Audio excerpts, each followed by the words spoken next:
Coconut ఎలా చూస్ చేసుకోవాలనిపించింది?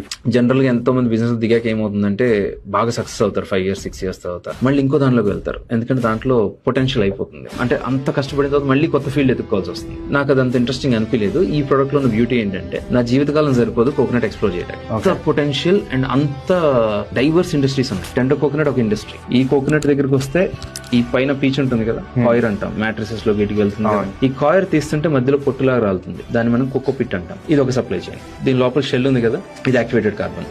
All out ఉంటుంది కదా, దానిలో నల్ల గ్రాఫైట్ రాడ్ ఉంటుంది, అది దీని నుంచి తయారవుతుంది. మీరు తాగే ప్రతి ఆరో వాటర్ బాటిల్ ఆ ఫిల్టరేషన్ ప్రాసెస్ లో ఈ కోకోనట్ షెల్ చార్కోల్ ఉంటుంది. దీని లోపల బ్రౌన్ లేయర్ ఉంటుంది. పింక్ కీన్ లోపల ఉన్న వైట్ కెర్నల్ మధ్యలో బ్రౌన్ లేయర్ ఉంటుంది. దాని టెస్టా అంటాం. దాని నుంచి ఆయిల్ తీస్తే మీకు వాడే మాక్సిమం సోప్స్ లోకి అదే వెళ్తుంది. కొబ్బరి చట్నీ వాడుకోవచ్చు, పౌడర్స్, ఫ్రోజన్ ఆయిల్, ఇవన్నీ దాని నుంచి వస్తాయి. దాని లోపలికి వెళ్తే వాటర్. ఇది ఒక సెగ్మెంట్. ఈ ప్రోడక్ట్ ని చూసిన తర్వాత నాకు అనిపించింది ఏంటంటే దీనిలో సక్సెస్ అయ్యి నేను ముందుకు వెళ్తూ ఉంటే ఎండ్లెస్ పొటెన్షియల్ కనపడింది. And I thought correct product ని ఎంచుకున్నాను అని.